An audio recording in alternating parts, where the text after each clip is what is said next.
Hello everyone, welcome to my YouTube channel profoundly physicist. I am Shweta. So आज जो है हम लेज़र्स की थर्ड वीडियो कर रहे हैं। फर्स्ट वीडियो में जो है हमने लेज़र्स के बेसिक्स डिस्कस किए थे। सेकंड वीडियो जो है उसमें हमने Einstein coefficients of laser discuss किया था। And in today's video we will discuss regarding the components of a laser and two types of जो लेज़र हैं उसमें डिस्कस करेंगे हम, ruby laser and helium neon laser. ठीक है, so let's begin with today's topic. So components of laser अगर आप देखो इस डायग्राम को, तो फर्स्ट देखो यहाँ पे क्या है, हाईली रिफ्लेक्टिव मिरर, देन कुछ पंप सोर्स है, देन लेजिंग मीडियम है, and then we have optical resonator, partially reflective mirror, and ultimately we get the output as lasers. So इस डायग्राम से हम क्लियरली देख सकते हैं कि जो लेज़र है उसमें तीन कंपोनेंट्स हैं। ठीक है, फर्स्ट वन जो है that is a lazing medium, एक मीडियम होना चाहिए that which is producing lasers. ठीक है, तो जो मीडियम है that can be any of these, like solid हो सकता है, लिक्विड हो सकता है, गैशियस स्टेट में हो सकता है। तो वो लेजिंग मीडियम है जहाँ पे जो है ट्रांजिशंस होती हैं। उसके बाद आप देखो pump sources there, and then we have a highly reflective mirror and partially reflective mirror which together termed as optical resonator. So components of laser यहाँ पे 3 हो गए। फर्स्ट इज लेजिंग मीडियम जिसको हम एक्टिव मीडियम भी बोलेंगे, second है pump source, third है ऑप्टिकल रेजोनेटर। ओके, सब तीनों को जो है हम डिटेल में स्टडी करते हैं and let's also understand the functions as well. So first component है एक्टिव मीडियम जिसको हम लेजिंग मीडियम भी कहते हैं। सो जैसे ही मैंने आपको बताया था कि जो एक्टिव मीडियम होता है that can be in any state. ठीक है, तो यहाँ पे देखते हैं क्या है, it is a collection of atoms, ions और मॉलिक्यूल्स इन सॉलिड, लिक्विड और gaseous phase which is capable of amplifying light waves. ठीक है, तो बेसिकली जो है ये इसकी स्टेट के कारण ही जो है एक्टिव मीडियम में जो स्टेट है दैट इज़ डिसाइडिंग कि उसमें किस तरीके से ट्रांजिशंस होंगी। अगर तो वो सॉलिड स्टेट में है तो हम बोलेंगे this is solid state laser. ठीक है, अगर लिक्विड में होगा तो लिक्विड स्टेट लेज़र हो जाएगा उसका नाम, एंड अगर गैशियस स्टेट में उसके पार्टिकल्स होंगे तो it will be termed as gaseous state laser. ठीक है, दूसरा जो यहाँ पे पॉइंट है, it is the essential material in which the laser action takes place. ये क्यों बोला यहाँ पे, असेंशियल मटीरियल ये है कि जहाँ पे जो है लेज़र एक्शन हो रहा है। अब लेज़र कैसे प्रोड्यूस होती है, this we have understood in the previous videos कि जब जो है स्टिमुलेटेड एमिशन होगी, ट्रांजिशंस होंगी। ठीक है, एटॉमिक ट्रांजिशंस कुछ इस तरीके से होंगी जब जो फोटोन्स हैं जो अमिट हो रहे हैं they are in phase, they are coherent to each other, and then laser will be produced. So यहाँ पे वो मटीरियल है, ये जो एक्टिव मीडियम है ये वो मटीरियल है जहाँ पे जो है स्टिमुलेटेड एमिशंस होंगी एंड एक्चुअल में जो है लेज़र प्रोड्यूस होगी। सो लेज़र एक्शन को अकर करने के लिए, स्टिमुलेटेड एमिशंस के लिए जो है एक बेसिक कंडीशन है दैट इज़ पॉपुलेशन इन्वर्जन। ठीक है, पॉपुलेशन इन्वर्जन को हमें पहले अचीव करना है, ओनली देन लेज़र जो हैं प्रोड्यूस होंगी। अब ये पॉपुलेशन इन्वर्जन होता क्या है, जनरली वी नो दैट कि जो ग्राउंड स्टेट है उसमें क्या होते हैं, there are large number of atoms are there. ठीक है, लेकिन जो एक्साइटेड स्टेट है उसमें जो है नंबर ऑफ एटम्स कम होते हैं, या यू कैन से ठीक है बहुत कम रहते हैं, जो इस एनर्जी डिफरेंस को अचीव कर लेते हैं वही पहुंच पाते हैं। जनरली जो है एटम्स ग्राउंड स्टेट में ज़्यादा होते हैं। अब पॉपुलेशन इन्वर्जन का मतलब क्या है, population means quantity, inversion means हम उसको इन्वर्ट कर रहे हैं। तो बेसिकली हम क्या कर रहे हैं, यहाँ पे जो एक्साइटेड स्टेट है उसमें जो है लार्ज नंबर ऑफ एटम्स हों, then the number of atoms in the ground state. जैसे यहाँ पे जो है एक ग्राउंड स्टेट है जिसमें नंबर ऑफ एटम्स n1 है, एंड एक एक्साइटेड स्टेट है जिसमें नंबर ऑफ एटम्स n2 हैं। सो पॉपुलेशन इन्वर्जन का मतलब क्या हुआ, when n2 is very very large as compare to n1। I hope you people got the concept कि जो पॉपुलेशन इन्वर्जन है वो क्या है, जब एक्साइटेड स्टेट में नंबर ऑफ पार्टिकल्स ज़्यादा हैं as compare to the number of particles in the ground state. So we need to obtain large number of atoms in the higher energy excited state than in the lower energy ground state. सो ये बात हो गई active medium की। Active medium में जो है atoms जो हैं they can be in solid, liquid और गैशियस फेस, और वही स्टेट ऑफ लेज़र को डिसाइड करेगा। सेकेंड थिंग जो है एक्टिव मीडियम में लेज़र एक्शन अकर करेगा। लेज़र एक्शन को अकर करने के लिए पॉपुलेशन इन्वर्जन की कंडीशन सेटिस्फाई होनी चाहिए। जैसे ही ये कंडीशन सेटिस्फाई होगी we get laser as a output. So we got to know about active medium. जो नेक्स्ट इसमें कंपोनेंट है वो है पंपिंग डिवाइस। अब ये पंपिंग डिवाइस का फंक्शन क्या है? एक्टिव मीडियम में तो लेज़र प्रोड्यूस हो चुकी थी, अब पंपिंग डिवाइस से क्या होगा? So it is an external mechanism that supplies energy to the active medium of the laser. अब जो है लेज़र जो एक्टिव मीडियम है वहाँ पे ट्रांजिशंस हो रही हैं, स्टिमुलेटेड एमिशन अकर कर रही है। स्टिमुलेटेड एमिशन के लिए हमें पता है we need to supply photon from outside, तभी उसको जो है स्टिमुलेटेड एमिशन हमने बोला। तो जो आउटसाइड फोटोन जो हम अप्लाई कर रहे हैं, जो एनर्जी जो हम दे रहे हैं, that is provided by pumping device. ठीक है, so it is an external mechanism that supplies energy to the active medium of the laser. Okay, second है this helps in obtaining a state of population inversion. तो इस तरीके से because energy supply कर रहे हैं, ठीक है, एनर्जी सप्लाई होने के कारण ही जो है स्टिमुलेटेड एमिशंस अकर होंगी। तो इस तरीके से जो है this helps in obtaining a state of population inversion की जो स्टेट है that is N2 should be very very large as compare to N1। उस स्टेट को अचीव करने में भी पंपिंग डिवाइस ही हेल्पफुल है। जैसे हमने यहाँ पे डायग्राम बनाई है, जैसे एक्टिव मीडियम जो है वहाँ पे लेज़र प्रोड्यूस हो रही है, जो लेज़र से जो हमें एनर्जी मिल रही है, जो फोटोन्स एमिट हो रहे हैं, पंपिंग डिवाइस क्या करेगा? अ पार्ट ऑफ इट जो है वो वापस जो है in the form of incident radiation active medium को प्रोवाइड कर देगा। This is happened because laser में जो है हमें चाहिए फोटोन्स इन फेज़, ठीक है, तो फोटोन्स इन फेज़ बने रहें, इसलिए जो है पंपिंग डिवाइस का एक तरीके से फीडबैक का रोल भी है यहाँ पे। So we have studied regarding lasing medium, जहाँ पे जो है ट्रांजिशंस हो रही हैं and we are getting laser as an output. ठीक है, अब पंपिंग सोर्स जो है यहाँ पे वो भी हमने पढ़ लिया। पंपिंग सोर्स का काम क्या है? एनर्जी देना, इंसिडेंट रेडिएशन को प्रोवाइड करना, जो काम है वो है पंपिंग सोर्स का। अब उसके बाद यहाँ पे देखो कुछ highly reflective mirror and partially reflective mirror भी यहाँ पे लगे हुए हैं। तो ये जो है, ये जो दो मिरर्स हैं, one is highly reflective, another one is partially reflective mirror, they are together termed as optical resonator. अब मिरर का काम क्या है? मिरर का काम है रिफ्लेक्शन करना।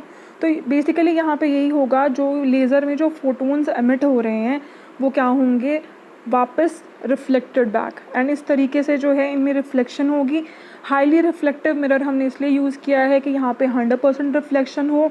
पार्शली रिफ्लेक्टिव मिरर हमने इसलिए यूज़ किया है, यहाँ पे जो है some part of it got reflected back, लेकिन जो चीज़ ट्रांसमिट हो यहाँ पे वो हमें लेज़र मिले, ठीक है, जो आउटपुट है अल्टीमेटली हमें मिले। तो इस तरीके से जो थर्ड कंपोनेंट है, देखते हैं हम ऑप्टिकल रेजोनेटर क्या होता है।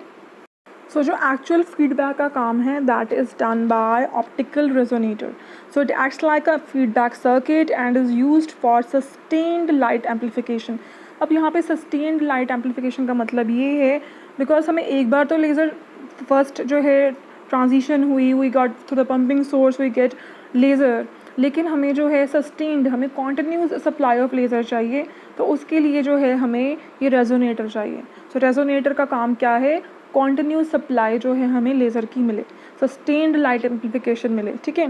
सो इसमें होता क्या है? सेकंड पॉइंट देखो, consist of a pair of plane और कर्व्ड मिरर। ये तुमने डायग्राम में देखा था, 2 मिरर्स थे वहाँ पे, ठीक है, they can be plane, they can be curved. First mirror is 100% reflecting, वो भी हमने देखा था। फर्स्ट वन जो था that was highly reflective mirror and the second one था that was partially reflective mirror, ठीक है। थर्ड पॉइंट देखो क्या है?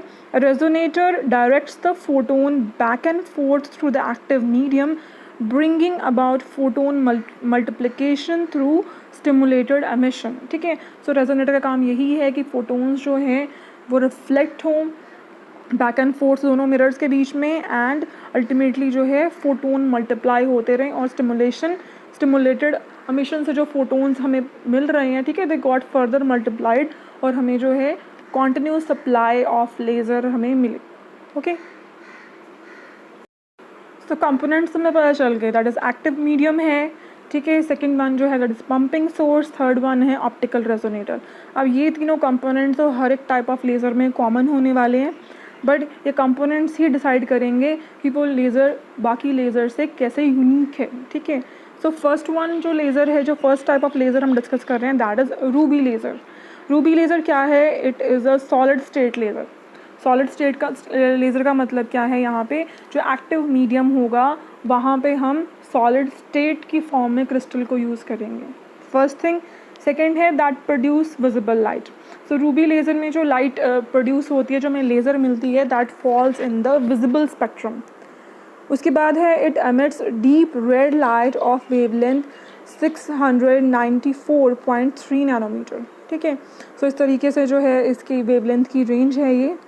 सो अब जो नेक्स्ट है हम देख लेते हैं रूबी लेज़र के कंपोनेंट्स क्या क्या हैं।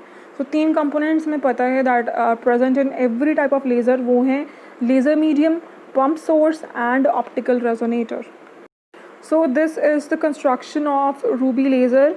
आप देखो यहाँ पे मिडल में रॉड के तरीके से कुछ है, जो रॉड है यहाँ पे विच इज़ रूबी रॉड है and it is acting as laser medium. So laser medium में हमारे पास क्या है? रूबी रॉड है which is in the cylindrical shape और सॉलिड स्टेट में है, दैट्स वाई जो है रूबी लेज़र जो है that is a solid state laser. उसके बाद सेकेंड देखो फ्लैश ट्यूब। फ्लैश ट्यूब यहाँ पे क्या कर रहा है? It is acting as pumping device, ठीक है। तो ये पंपिंग डिवाइस है विच इज़ प्रोवाइडिंग एनर्जी या you can say incident radiation जो है वो फ्लैश ट्यूब से आ रही है। उसके बाद हमारे पास देखो यहाँ पे क्या है? Fully reflecting and partially reflecting mirror. ये जो दोनों मिरर हैं they are acting as optical resonator. So इस तरीके से ये तीनों कंपोनेंट हैं लेज़र रूबी लेज़र के।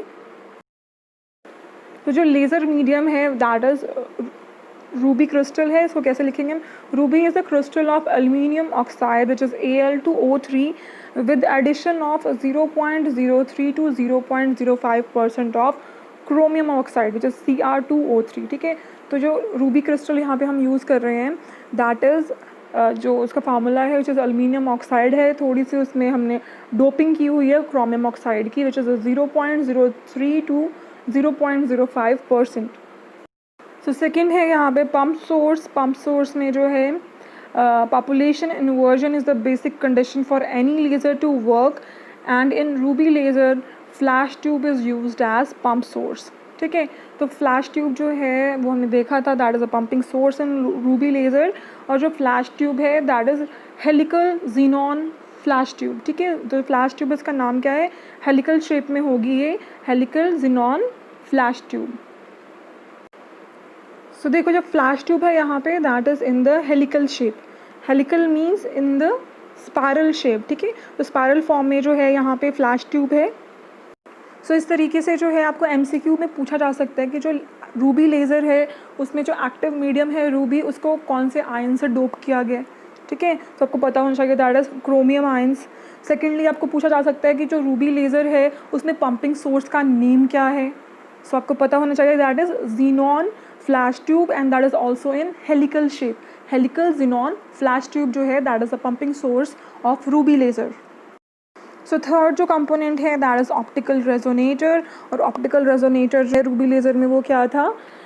मिरर्स ही हमने जो है यहाँ पे यूज़ किए हैं। So the ends of the cylindrical ruby rod are flat and parallel. Cylindrical ruby rod is placed between two mirrors. Second is partially reflecting mirror and will produce output laser light, ठीक है। तो हमें पता ही होता है कि जो optical resonator है वहाँ पे जनरली हम 2 मिरर्स यूज़ करते हैं। One is highly reflective, another one is partially reflective, और पार्शली रिफ्लेक्टिव में से ही ट्रांसमिट होके हमें लेज़र मिलती है। सो रूबी लेज़र की कंस्ट्रक्शन हमने देख ली, कंपोनेंट्स हमने देख लिए। सो लेट्स अंडरस्टैंड अब इसकी वर्किंग क्या है। सो जो रूबी लेज़र है that is a 3 level solid state laser. 3 level जो है यहाँ पे they are E1, E2, E3। Such as जो E1 है उसकी सबसे कम एनर्जी है, देन E2 है, देन E3 है। जो E1 है उसको हम कहेंगे ग्राउंड स्टेट, E3 है एक्साइटेड स्टेट, E2 है मेटास्टेबल स्टेट, ठीक है। जो मेटास्टेबल स्टेट होती हैं they are some the states जिनकी जो स्टेबिलिटी है that lies in between the excited and the ground state. Because अगर हम ग्राउंड स्टेट जो एक्साइटेड स्टेट की अगर हम बात करें तो वहाँ पे जो एटम है that can stay up to the period of 10⁻⁻8 second, ठीक है। उसके बाद क्या होता है? After the time interval it come back to the ground state. लेकिन जो मेटास्टेबल स्टेट है इनमें जो है एटम्स कैन स्टे लॉन्गर, ठीक है, 10⁻⁻8 सेकेंड नहीं, इसकी जो टाइम ड्यूरेशन होती है दैट इज़ 10⁻⁵ ठीक है। तो उसमें जो है ड्यूरेशन ज़्यादा रहती है, इसलिए they are termed as metastable. They have the more stability than the excited state. So first step में देखो यहाँ पे क्या हुआ, जो ग्राउंड स्टेट है that has large number of atoms over there, तो यहाँ पे हमने क्या किया, जो इंसिडेंट रेडिएशन है वो जो है इन एटम्स जो हैं ग्राउंड स्टेट में उनको मिली। अब जब इनको जो है एनर्जी मिलेगी देन व्हाट विल हैपन, अब इलेक्ट्रॉन्स जो हैं after gaining the energy they will move to the excited state E3, ठीक है। फर्स्ट स्टेप में आपने देखा जो ग्राउंड स्टेट है उसमें एटम्स थे, इलेक्ट्रॉन्स थे, यू कैन से इलेक्ट्रॉन्स थे वहाँ पे। Incident radiation with the help of optical pumping, जो हमने फ्लैश ट्यूब डिवाइस लगाया है उसके थ्रू जो है इनको इंसिडेंट रेडिएशन मिली, एनर्जी जो है इलेक्ट्रॉन्स ने अब्जॉर्ब की and they have move to the excited state E3। तो थर्ड स्टेप में क्या हुआ, यहाँ पे जो एटम्स हैं they cannot stay more than 10⁻⁸ second time in the excited state. तो 10⁻⁸ सेकेंड से ज़्यादा तो एक्साइटेड स्टेट में नहीं रह सकते, after that they have to come back to the lower energy states. तो यहाँ पे ऐसा ही हुआ, जो एटम्स हैं they are coming back to the lower energy state और वो सारे जो हैं E2 लेवल पे इकट्ठा हो गए। जब यहाँ पे जो है एटम्स E3 से E2 की तरफ मूव कर रहे होंगे तो जो एनर्जी यहाँ पे मिलेगी that will be in the form of heat, ठीक है, नॉन रेडिएशन इसको हम कहते हैं। तो इसमें जो है एनर्जी हमें मिलेगी इन द फॉर्म ऑफ हीट। अब यहाँ पे देखो सारे जो एटम्स हैं they have accumulated at the level E2 और यहाँ पे लेवल E1 पे जो है कंपैरेटिवली कम है देन E2। सो इस सिचुएशन को क्या कहते हैं, this condition when there are large number of atoms in the excited state than in the ground state, ये कौन सी कंडीशन है, ये कंडीशन है पॉपुलेशन इन्वर्जन की। तो पॉपुलेशन इन्वर्जन अचीव हो गया। अब ये जो एटम्स हैं जो E2 लेवल पे हैं, जब ये E1 लेवल आएंगे उस टाइम पे जो भी रेडिएशन एमिट होगी दैट विल प्रोड्यूस लेज़र्स, ठीक है। जो फोटोन्स इस टाइम एमिट होंगे वो इन फेज होंगे एंड हमें अल्टीमेटली लेज़र मिलेगी। सो एक क्विक ओवरव्यू हम ले लेते हैं यहाँ पे जो है वर्किंग ऑफ रूबी लेज़र का, which is electrons absorb photons and move from the ground state E1 to excited state E3।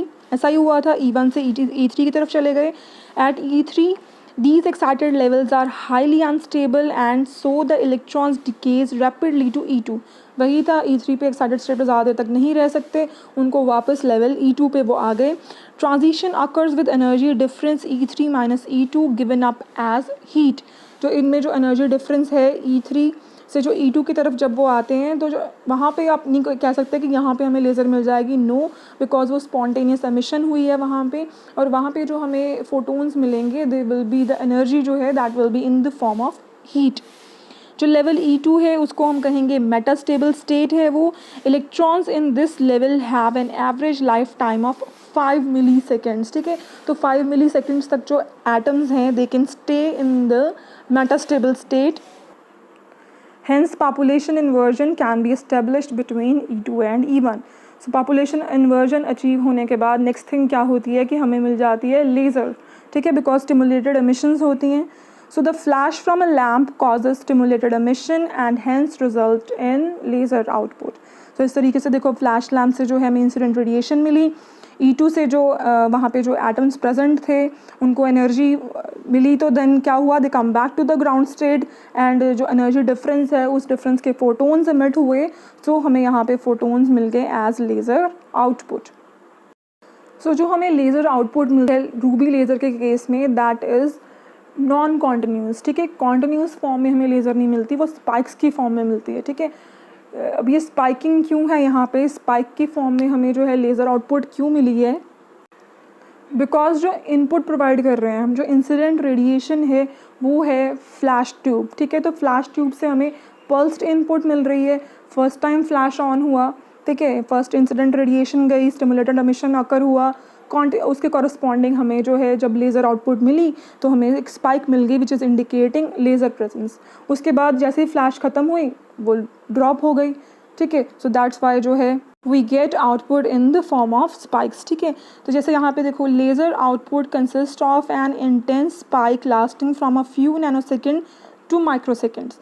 Because जब तक तो फ्लैश प्रेजेंट थी तब तक तो हमें लेज़र मिली, जैसे ही जो फ्लैश जो है इन द जो इंसिडेंट रेडिएशन है वो ख़त्म हो गई, we get a drop again. उसके बाद जैसे ही फ्लैश जो है दोबारा हमें मिली इसको एटम्स को, तो वहाँ पे again we get the laser output and again we get a spike in the graph and after that as the incident radiation drops फिर से जो है ड्रॉप दिखा। तो इस तरीके से जो है हमें आउटपुट एक कॉन्टिन्यूस ना मिल के नॉन कॉन्टिन्यूस फॉर्म में मिली, और यू कैन से स्पाइक्स की फॉर्म में जो है हमें लेज़र आउटपुट मिलती है in case of Ruby laser.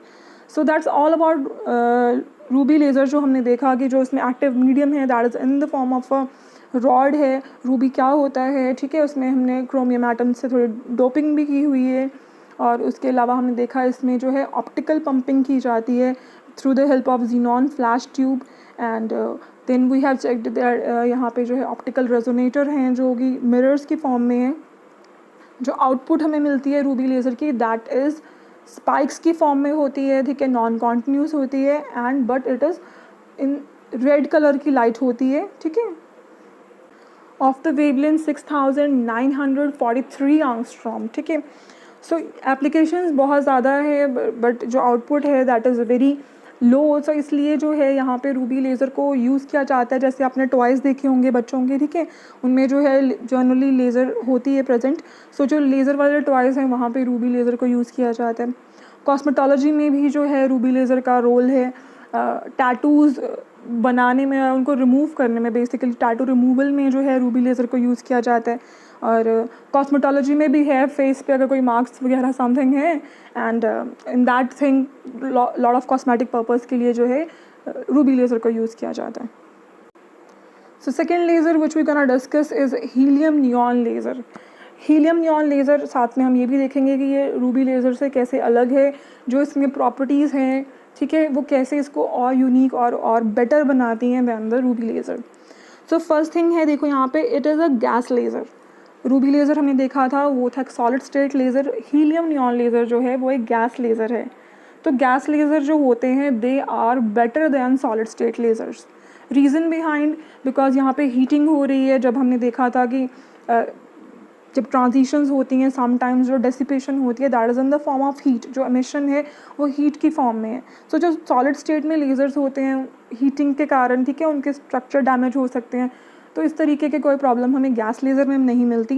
So that's why gas lasers are considered better than solid state laser, ठीक है। तो हीलियम नियॉन लेज़र को यहाँ पे थम्स अप मिल जाता है because it is a gas laser. Second है is used to provide laser light continuously, ठीक है, कॉन्टिन्यूसली यहाँ पे हमें लेज़र लाइट मिल रही है।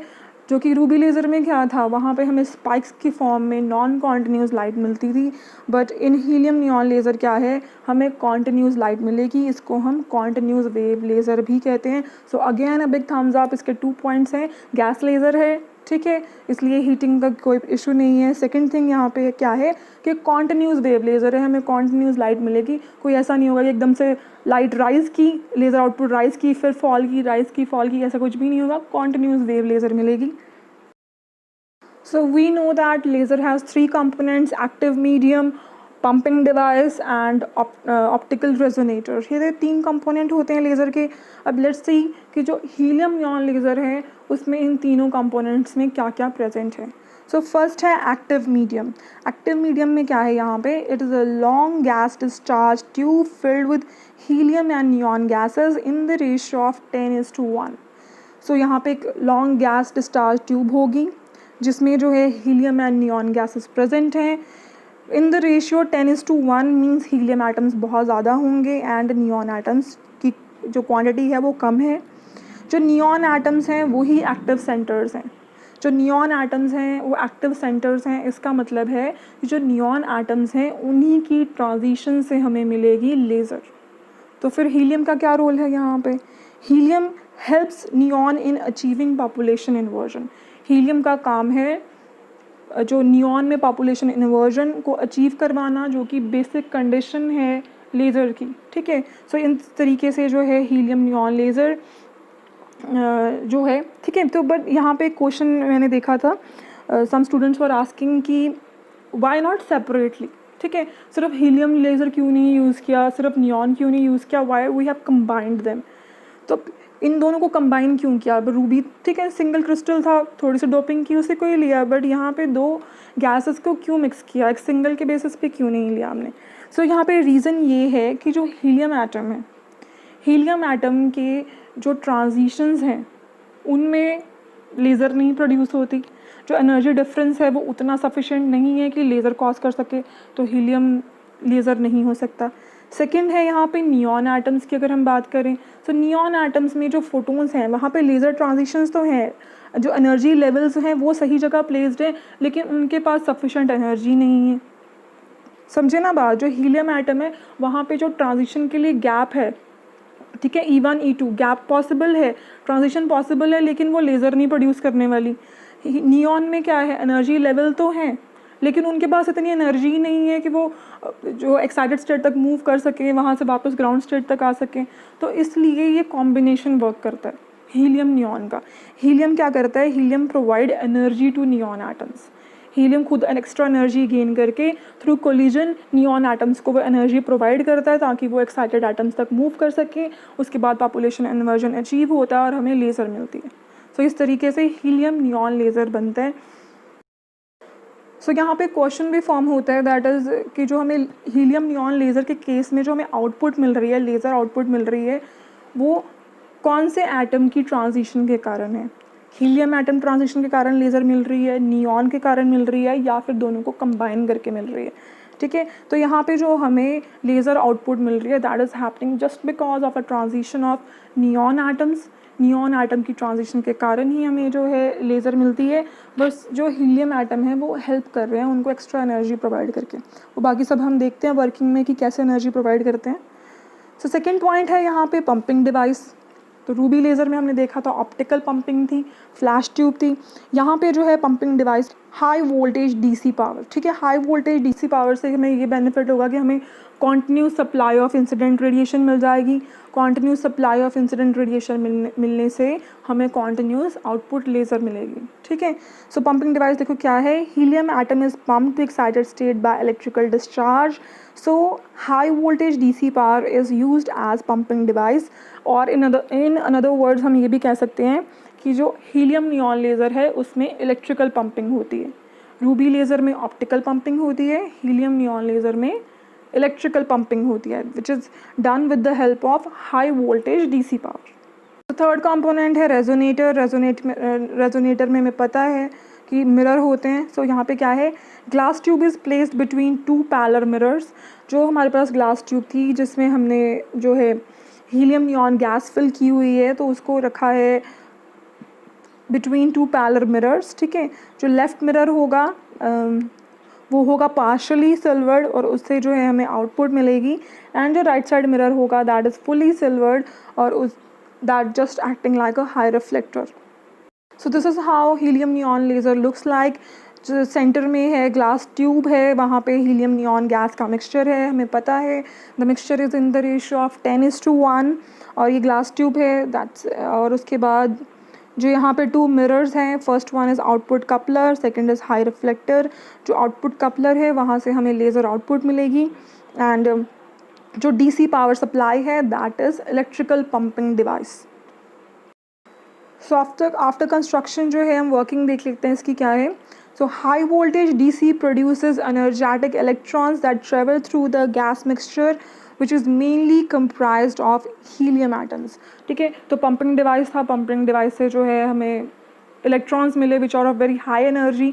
अब वो इलेक्ट्रॉन्स क्या करेंगे, they will pass through the gas mixture.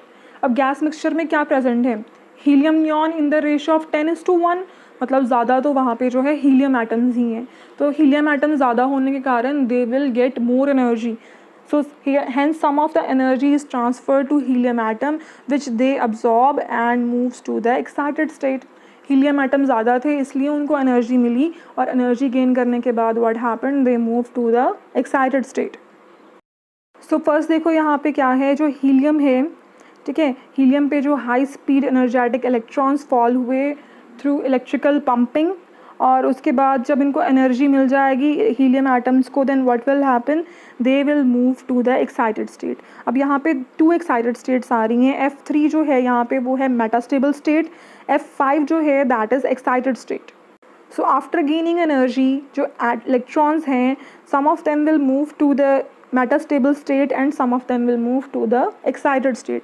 जैसे आप डायग्राम में देखोगे, जो सेकंड डायग्राम है, कुछ एटम्स देखोगे आप जो मेटास्टेबल स्टेट में चले गए एंड कुछ एटम्स जो हैं they have move to the excited state. So जो हीलियम नियॉन लेज़र है that is a 4 level laser. जैसे हमने देखा था रूबी लेज़र जो था दैट वाज 3 लेवल लेज़र, लेकिन जो हीलियम नियॉन है वो है 4 लेवल लेज़र।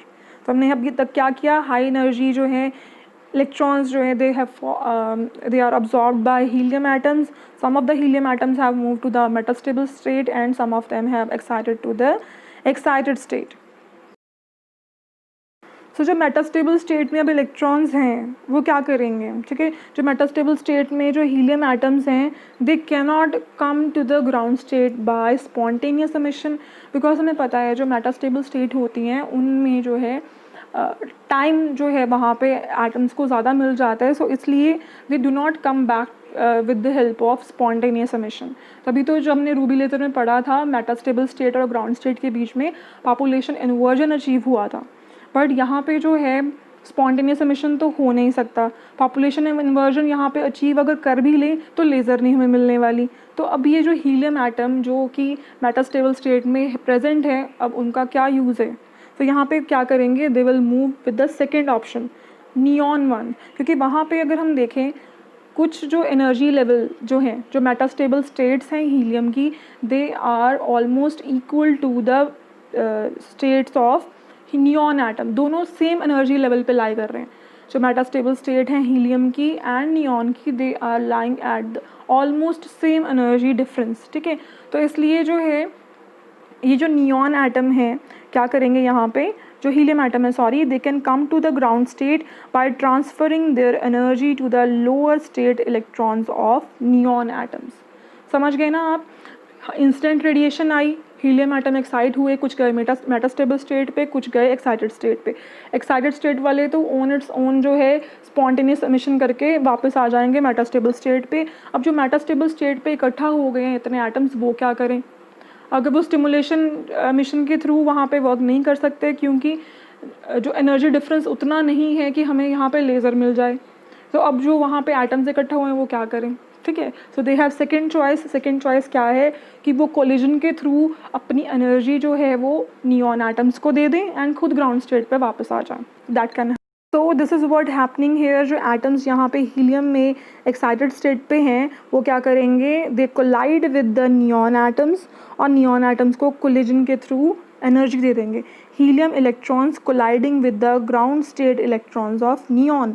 तो हीलियम इलेक्ट्रॉन्स यहाँ पे नियॉन एटम्स के साथ कोलिजन होगा उनका। कोलिजन में जो है हीलियम एटम एनर्जी अपनी नियॉन एटम को ट्रांसफ़र कर देंगे एंड खुद ग्राउंड स्टेट पे आ जाएंगे। तो फर्स्ट डायग्राम में देखो यही हुआ, helium electrons fall back to the ground state. अब उनके पास तो एनर्जी बची नहीं बिकॉज उन्होंने नियॉन को ट्रांसफ़र कर दी है। So what is happening here, they are coming back to the ground state.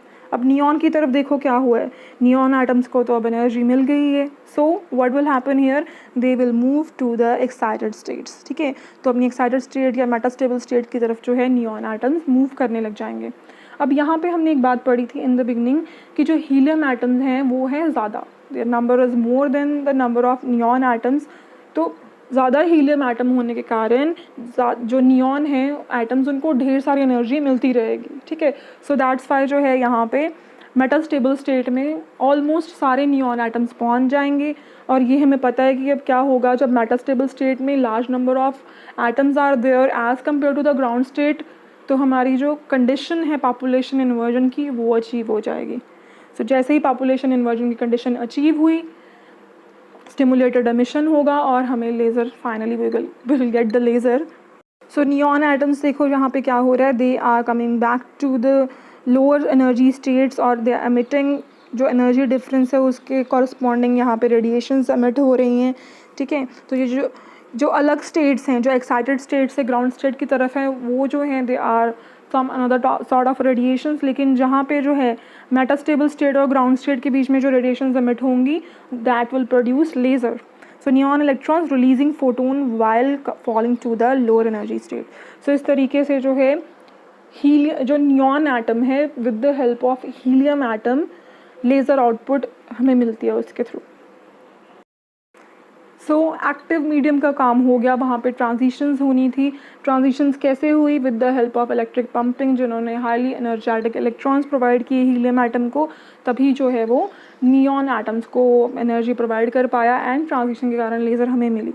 अब जो थर्ड कंपोनेंट है ऑप्टिकल रेजोनेटर, उसका रोल, ठीक है, अब हम उसके रोल को डिस्कस करेंगे। यहाँ पे क्या होगा कि जो आउटपुट की फॉर्म में हमें फोटोन्स मिले हैं, बिकॉज ट्रांजिशन हुई, लेज़र कैसे मिली? In the form of photons, ठीक है। जो हमें फोटोन्स मिले हैं, जो यहाँ पे 2 मिरर्स हैं, वो क्या करेंगे, यहाँ पे जो फोटोन्स हैं they will move back and forth between these 2 mirrors and hence get multiplied. So इसी कारण जो ऑप्टिकल रेजोनेटर है, दिस इज़ द रीज़न जिसके कारण हमें कॉन्टिन्यूस लेज़र आउटपुट मिलेगी, ठीक है। सो photons emitted from the neon atoms will move back and forth between 2 mirrors until it stimulates other excited electrons of the neon atoms and causes them to emit light, ठीक है। सो इस तरीके से वो back and fourth move कर रहे हैं। जो बाकी के नियॉन एटम, ठीक है, लोअर एनर्जी स्टेट पे हैं, उनको भी एक्साइटेड स्टेट की तरफ प्रोवाइड करवा रहे हैं, स्टिमुलेटेड एमिशन कॉज करवा रहे हैं। सो इस तरीके से जो है we are ultimately getting laser, जो कि विजिबल स्पेक्ट्रम में ही फॉल करेगी। लाइट जो स्पेक्ट्रम है उसके विजिबल रीजन में ही फॉल करेगी and it is of the wavelength 6328 angstrom. जो हीलियम नियॉन लेज़र है उसकी आउटपुट रेड भी होती है समटाइम्स एंड समटाइम्स रेड भी नहीं भी होती, लेकिन रूबी लेज़र की डेफिनेटली हमें रेड लाइट ही मिलेगी, लेकिन हीलियम नियॉन में समटाइम ग्रीन, रेड, ठीक है, चेंज होता रहेगा इसमें। So that's all about the components, various components of laser, and we have discussed 2 lasers, ruby laser and helium neon laser, and I hope आपको ये टॉपिक अच्छे समझ आ गया होगा, because I have put my heart and soul in this कि आपको अच्छे से समझ आ जाए ये, ठीक है। So thank you everyone for watching my video, and अगर आपको मेरे एफर्ट्स अच्छे लगे हैं तो वीडियो को लाइक ज़रूर कीजिए, ठीक है, कमेंट करके बताइए, अपनी फीडबैक ज़रूर दीजिए, okay. So thank you everyone.